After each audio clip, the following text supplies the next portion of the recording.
Una pieza fundamental del diagnóstico médico es el examen físico. Con el tiempo ha venido cambiando en función de la enorme cantidad de instrumentos y de tecnología que tenemos a disposición, que nos permiten ahora saltarnos ciertas cosas y dedicarnos a cuestiones más puntuales en materia del examen físico. Sin embargo, yo voy a tratar en los próximos minutos de describirles a ustedes lo que es el examen físico clásico, que va de cabeza a pie, y qué es lo que los médicos hacen y por qué lo hacen y qué pretenden descubrir con cada una de las técnicas y destrezas que se desarrollan con la educación y con la experiencia para tratar de saber qué es lo que tiene un paciente.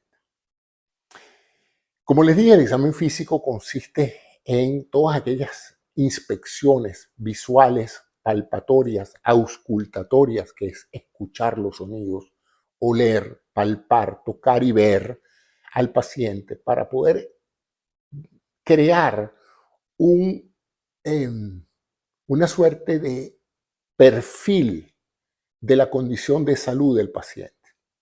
Todos ustedes habrán oído de Sir Arthur Conan Doyle, el famoso detective, ¿verdad? De Sherlock Holmes, el personaje de Sherlock Holmes. Y él inducía una cantidad de cosas simplemente observando los acontecimientos, observando la escena del crimen o observando a los sospechosos.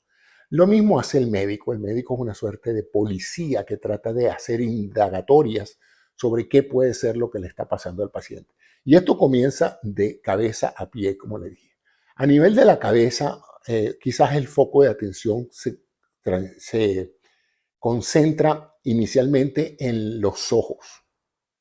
En los ojos pueden revelar muchos aspectos de patologías que, si no son necesariamente oculares, pueden reflejarse a través de ciertos hallazgos en los ojos, en las membranas que rodean el globo ocular, la esclerótica, la pupila, la reacción pupilar, que es un reflejo importantísimo. Esa es una de las razones por las cuales los médicos usan las linternas un poco para poner un poco de luz sobre los ojos y ver si la pupila se contrae o se dilata, y eso nos dice mucho de ciertos sistemas neurológicos que son necesarios para ese reflejo pupilar. Luego vemos las membranas, ¿verdad? La conjuntiva, la esclerótica, que en un momento dado su color nos puede dar un indicio de si la persona puede o no estar anémica, ya que una persona sana con unos buenos niveles de hemoglobina tiende a tener una coloración muy especial que evidentemente cuando caen los niveles de hemoglobina y si la persona se hace anémica, se puede ver en esa conjuntiva la palidez de las membranas, ¿no? También se le pide al paciente que dirija la mirada en diferentes direcciones. Eso nos permite saber la coordinación de los músculos que mueven el globo ocular. Y eso es importantísimo porque eso nos dice que la vía nerviosa que permite controlar la direccionalidad del globo ocular está intacta. Cualquier tipo de tumores cerebrales o alguna lesión en las vías ópticas afecta la capacidad del paciente de seguir un elemento en los ojos. Por eso es que ustedes ven al médico que le dice, ve aquí, ve aquí, ve aquí, tócate la punta de la nariz con el dedo, etc. Todo eso forma parte de una evaluación neurológica que se hace sobre los llamados pares craneanos. Los pares craneanos son esos nervios que salen del sistema nervioso central y que de una u otra manera afectan todo lo que es el aparato ocular, nasal, el aparato de la boca, la deglución. Otra de las cosas que los médicos observan mucho cuando evalúan la cabeza son los rasgos faciales, la desviación de rasgos faciales, ¿verdad? Porque los músculos de la cara están sumamente conectados a nervios que van creando diferentes patrones de rasgos faciales. Y en cuanto uno de esos nervios se lesiona o alguna zona cerebral, como en los infartos cerebrales, se afecta, pues inmediatamente esos músculos van a verse flácidos y crean una natural pérdida de la simetría de las expresiones faciales.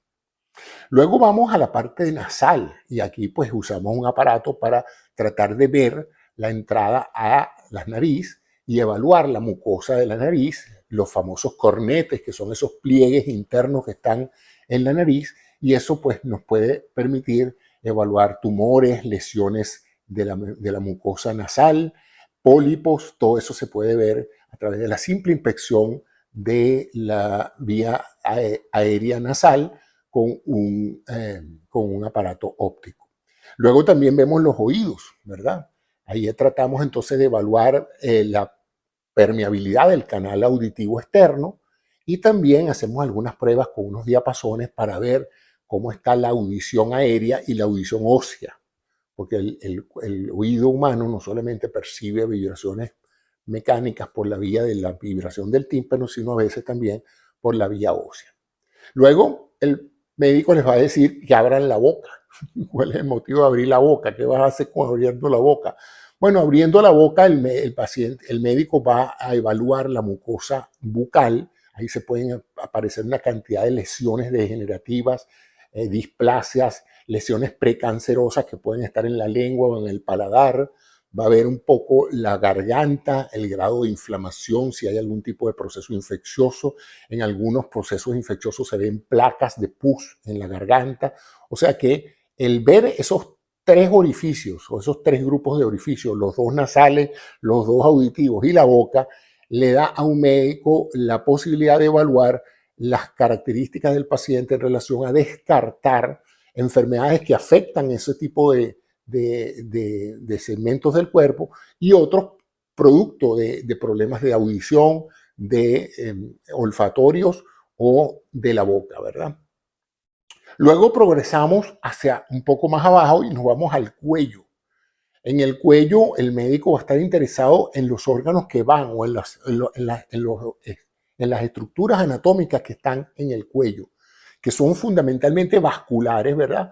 Por el cuello pasan todos los vasos sanguíneos que llevan sangre al cerebro, las arterias, todas las venas que drenan sangre del cerebro, las venas.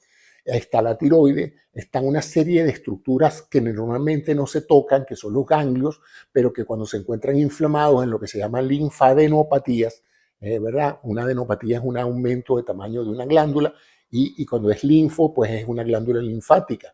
Entonces, algunos procesos infecciosos o muchos procesos metastásicos pueden en un momento dado aumentar el tamaño de estos glándulos y hacerse palpable. O sea que el médico, cuando pasa por la cabeza, además de evaluar la parte otorrinolaringológica, que es como se dice la parte de oídos, nariz, boca y olfato, va a evaluar también la estructura de las glándulas y ahí cobra mucha importancia la evaluación de la tiroide, de la glándula tiroide, que no esté muy aumentada de tamaño o prácticamente intocable. Va a evaluar de una u otra manera la presencia de tumores que se puedan palpar, nódulos que se puedan palpar en la glándula tiroides. Así que ya, como vemos, hemos cubierto el examen físico de cabeza hasta el cuello y luego entramos en todo lo que es la parte torácica.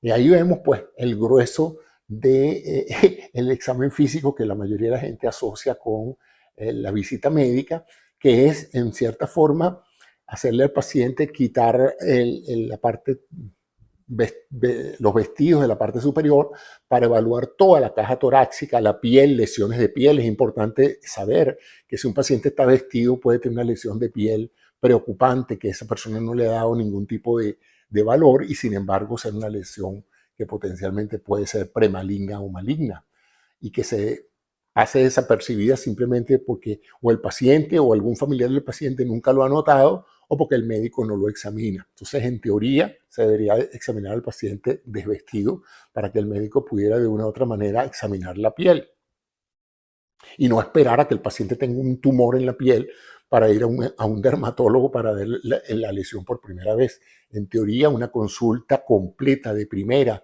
hecha por un médico que te vaya a ver integralmente debería evaluar todo el cuerpo. Entonces, a nivel torácico, pues están las dos grandes principales estructuras del tórax. Se me olvidaba decirles que a nivel del cuello, independientemente de la evaluación de la glándula tiroides y de palpar a ver si hay ganglios en el cuello, submaxilares o en la parte de atrás, está también la evaluación de los pulsos arteriales. Se toca la arteria carótida y se ve si los pulsos son simétricos, es decir, si la arteria late de la misma forma del lado izquierdo que del lado derecho, porque eso puede también revelar alteraciones del sistema circulatorio en una cosa tan importante como la sangre que llega al cerebro. Bueno, volviendo al tórax, entonces, en el tórax están dos grandes estructuras de gran importancia diagnóstica, los pulmones y el corazón. Por supuesto que hay muchas otras, pero básicamente en el examen físico se evalúa la respiración y la actividad cardíaca. Como ustedes saben, el órgano de los pulmones es básicamente un fuelle que se infla de aire y se desinfla de aire en forma periódica. Esa entrada y esa salida de aire de los pulmones produce ciertos sonidos, sonido del aire entrando a los pulmones y el sonido del aire saliendo a los pulmones. Y ese sonido es característico y entonces el médico, para saber en cierta forma cómo se está inflando ese órgano que son los pulmones, va a hacer dos recursos. Uno es el recurso de tocar la caja torácica en un proceso para establecer la sonoridad de esa caja torácica con un pulmón lleno de aire. Y eso se llama palpación, ¿verdad? Y en esa palpación él está tratando de establecer la percusión y ese proceso se llama percusión. Él va a percusionar como si fuera un tambor y va a tocar en diferentes áreas de la cavidad torácica para ver cómo suena. Porque el sonido de un pulmón bien inflado tiene una sonoridad muy característica que uno aprende a través del examen con los pacientes. Pero cuando ese pulmón está congestionado de líquido, como es el caso de las neumonías, o cuando hay un derrame pleural, es decir, la membrana que envuelve al pulmón se encuentra llena de líquido, esa sonoridad cambia. O sea que a través de este proceso de percusión, el médico que está examinando al paciente puede inducir perfectamente que este paciente tiene una congestión pulmonar que está haciendo que parte de su pulmón no está siendo ventilado. Entonces, una vez que él hace la palpación y la percusión para establecer un poco la distribución del pulmón inflado dentro del tórax, él no lo está viendo, pero él está indirectamente evaluándolo a través de esas dos técnicas, él se va a colocar el famoso estetoscopio, que es un aparato que conduce en las vibraciones acústicas de la membrana de la copa del estetoscopio. La membrana de la copa del estetoscopio se conduce a través de un par de tubos hasta el oído y eso le permite al médico escuchar los sonidos del tórax, que podríamos dividirlos a grosso modo en dos grandes grupos, los sonidos cardíacos y los sonidos pulmonares. Los sonidos cardíacos son aquellos producidos por la entrada y salida de la sangre del corazón, la contracción del corazón y la operación de las válvulas del corazón. Y los sonidos pulmonares esencialmente el murmullo, que significa el aire entrando a los pulmones a través de los bronquios y el aire saliendo de los pulmones. Cuando los pulmones se encuentran congestionados por la llegada de líquido, por un proceso inflamatorio de carácter viral o de carácter bacteriano o traumático, se pueden producir ruidos que se llaman estertores pulmonares, es decir, ruidos atípicos que suenan muy feo y que se dividen en dos grandes grupos. Los muy finos se llaman crepitantes,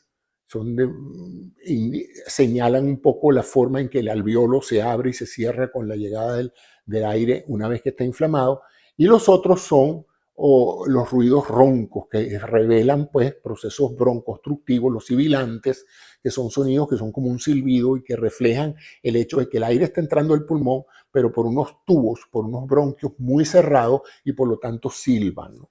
Entonces esos son sonidos que el médico puede, junto con la percusión, ayudarlo a darse una idea de qué tan normal, de qué tan sana es la ventilación pulmonar y si hay problemas de dos tipos. Los restrictivos, que es cuando el pulmón no se puede llenar de aire porque está restringida su expansión, o los obstructivos, que es cuando el pulmón no se llena de aire porque la vía aérea, los bronquios, pues están tapados. Y si están tapados, pues no llega el aire a los espacios alveolares. En términos de la auscultación cardíaca, entonces estamos tratando de escuchar el sonido del corazón de diferentes posiciones y a través de eso el doctor puede escuchar el corazón, evaluar una taquicardia, una bradicardia y los famosos soplos. Los soplos y otro tipo de sonidos se pueden producir cuando hay la apertura y el cierre de las válvulas, cuando las válvulas se dificultan en abrir para dejar pasar la sangre, se habla de lo que se llama la estenosis valvular. Cuando las válvulas, al contrario, no se terminan de cerrar, sino que se pliegan y dejan pasar la sangre cuando se devuelve, se habla de insuficiencia valvular. Cada uno de estos de estos problemas valvulares genera defectos en el llenado del corazón que se traduce en turbulencia de la sangre y eso genera lo que se llaman los famosos soplos cardíacos. De tal manera que un médico competente que sepa usar su estetoscopio puede perfectamente diagnosticar una estenosis mitral, una insuficiencia mitral, una estenosis tricupídea, una insuficiencia tricupídea o algún otro tipo de problema cardíaco, simplemente escuchando los sonidos del corazón y percutiendo y auscultando también puede identificar un proceso de congestión pulmonar o un proceso de obstrucción bronquial, como en el caso de los asmáticos y otros procesos obstructivos que dificultan la ventilación pulmonar, y con una ventilación pulmonar insuficiente no hay una buena oxigenación de la sangre. Ok, ya pasamos de la parte torácica, ahora vamos a la parte abdominal. ¡Wow! Aquí hay de todo. Aquí está el estómago, está el páncreas, está el hígado, está el vaso, están los intestinos. O sea que hay una gran cantidad de cosas que podemos hacer allí.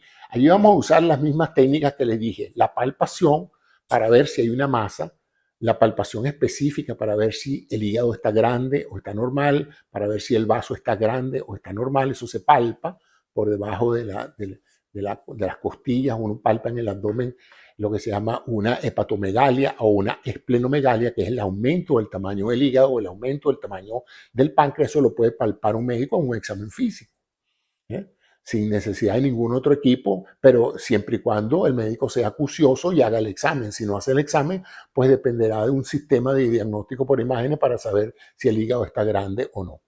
Bueno, ahí también podemos evaluar con el estetoscopio en el abdomen soplos a nivel de la aorta, la arteria principal que lleva la sangre por todo el centro del cuerpo hacia las extremidades. Ese se llama la arteria aorta, es el tronco principal, es la superautopista de sangre. Y esa arteria, pues cuando se muestra obstruida o dilatada, en lo que se llaman aneurismas, esa arteria puede soplar, es decir, puede emitir sonidos que son audibles al estetoscopio, por lo tanto el doctor puede hacer un diagnóstico temprano de una lesión aórtica o de cualquier otro vaso abdominal que esté en esos casos. También escuchamos los ruidos del tránsito intestinal, ¿verdad? El tránsito intestinal genera una serie de ruidos hidroaéreos. Hidroaéreos se llaman porque por ahí, por el tubo digestivo, va pasando aire y va pasando agua, y eso genera pues cierto ruido cuyo carácter de interpretación es importante, porque si hay esos ruidos en forma normal indica que hay tránsito, que el intestino está funcionando adecuadamente y está propulsando el alimento a medida que pasa por los diferentes segmentos del intestino. Sin embargo, si eso no se escucha nada, puede ser normal, pero también puede reflejar, ¿verdad?, que el intestino de una u otra manera no está moviéndose adecuadamente por diferentes patologías que pueden producir eso, o el hiperperistaltismo, pues lo contrario, un tránsito intestinal súper acelerado que en un momento dado, pues, además de eso, pues, produce una cantidad de ruido bastante frecuente y exacerbado. Bueno, eso es un poco lo que podemos hacer a través del examen del abdomen, ver el aumento del tamaño de los grandes órganos, el vaso y el hígado. El páncreas no lo podemos palpar, pero está ahí metido entre uno y otro, y eso va a ser más difícil evaluar en la morfología, la forma y el tamaño del páncreas.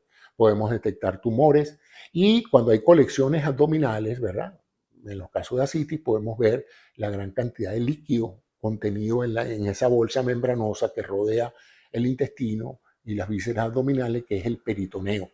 Y entonces ahí podemos ver la cantidad de líquido. De ahí en adelante seguimos bajando, vamos ya a la parte inguinal, a la parte donde están los genitales. El doctor debería explorar los genitales, palpar y evaluar la posibilidad de hernias inguinales que se producen a ese nivel, evaluar los genitales, revisarlos para ver cualquier alteración externa que uno pueda ver, ulceraciones, inflamaciones, tumores se pueden detectar a nivel de los testículos con la simple palpación. A nivel, en el caso femenino, el examen ginecológico, que también es importante hacerlo para detectar tempranamente procesos infecciosos atípicos, secreciones, una cantidad de cosas. Luego seguimos bajando hacia las piernas y ya a partir de ahí en adelante estamos hablando de la conducción nerviosa y de la conducción del pulso arterial. Entonces estamos tratando de evaluar los pulsos de las arterias femorales en ambos ambas zonas, en inguinal alta, luego a nivel de la rodilla, la parte poplitea y luego en la parte inferior en las arterias tibiales ya más cercanas a los pies. Y ahí podemos ver entonces si hay discrepancias entre el lado derecho y el lado izquierdo, presumiendo pues que el flujo en una pierna puede estar llegando a la sangre con mayor impulso que con otro en diferentes partes. También se evalúa la vía nerviosa, que también están conduciendo los nervios utilizando pues los reflejos. Los reflejos son arcos donde se estimula una determinada estructura anatómica en la pierna e inmediatamente se produce un reflejo que debería ser rápido y importante y que nos da una idea de que también está la conducción nerviosa de ese paciente. También en los miembros superiores se hace exactamente lo mismo. Se compara el pulso de las arterias a nivel de ambas manos, en las arterias radiales o a nivel de las arterias axilares y de igual manera pues se hacen evaluaciones de los reflejos, tanto aquí en el codo como en la mano, y en un momento dado el médico puede evaluar no solamente la parte de los reflejos de ese tipo, sino la parte sensorial. El médico lo va a tocar y le va a preguntar si usted siente lo mismo en la mano derecha que en la mano izquierda, si usted puede discriminar la diferencia entre una superficie suave y una superficie rugosa o puntiforme. Todo eso le da al médico una importante información sobre el grado de su sensorio, que también su sistema nervioso sensa las situaciones en diferentes estructuras del cuerpo y que también su fuerza muscular es simétrica, es decir, apriete con la mano derecha y la mano izquierda simultáneamente, coordine los dos dedos, etc. Todo eso aparentemente nos parece un juego de niños, pero eso da muchísima información al médico sobre el estado de la conducción nerviosa, de los sistemas de control neuromuscular, y eso pues nos permite hacer una serie de diagnósticos. Bueno, después de este viaje de cabeza a pie, hemos podido ver cómo la importancia del examen físico completo, integral, de cabeza a pie, palpando, utilizando las manos, utilizando el estetoscopio, utilizando los aparatos de otorrino, las lámparas, el martillo para ver los reflejos, todo ese tipo de cosas le dan al médico una información bastante amplia que junto con la anamnesis, que es ese interrogatorio donde el médico le pregunta si sus familiares han tenido una que otra enfermedad, los sitios donde ha vivido, los sitios donde se ha desarrollado, sus antecedentes quirúrgicos, es decir, cuántas operaciones ha tenido usted antes o qué otras complicaciones de salud ha tenido. Todo eso se configura en lo que se llama un diagnóstico preliminar, es decir, el doctor, después de interrogarlo y después de hacer el examen físico, su doctor va a llegar a una impresión diagnóstica, con un diagnóstico preliminar. Yo creo que a este paciente le está pasando esto. Y en función de ese diagnóstico preliminar es que él va a pedir los exámenes de laboratorio y los exámenes de diagnóstico por imágenes para descartar o comprobar su hipótesis de trabajo. Y en eso consiste pues el acto médico. Y espero que este video les haya dado un poquito de curiosidad de saber qué es lo que el médico está tratando de averiguar cuando está haciendo todos estos procedimientos en el famoso examen médico. Entonces es uno de los ritos más importantes del acto médico porque es el momento en que el paciente cede su cuerpo al doctor con gran confianza de que lo va a tocar, lo va a oír, lo va a oler y lo va a interrogar con fines de esclarecer la naturaleza del problema que lo acoja. Entonces, ese es el comentario de hoy y seguiré haciendo videos de esta serie de qué es lo que hacen los médicos y por qué lo hacen, porque yo pienso que para algunos de ustedes es importante entender que si su médico no le está haciendo un buen examen físico, pues se está perdiendo de una cantidad de elementos que pueden ser de gran utilidad. Cada día la medicina se ha hecho más difícil en términos del tiempo de duración de la consulta médica. Muchos médicos no tienen tiempo de hacer un examen físico completo. En algunas instituciones no lo hace el médico, lo hace una persona especialmente entrenada para examinar todo esto, bien sea una enfermera o bien sea unos asistentes al médico. Así que muchas veces ese examen físico no se lo va a hacer su médico, se lo va a hacer un personal paramédico. Sin embargo, es de importancia en entender un poco los síntomas y signos que usted está desarrollando a medida que la enfermedad progresa. Mi nombre es José Antonio Cisneros, soy médico y bioingeniero y me dedico a programas de divulgación médico-científica. Gracias por su atención.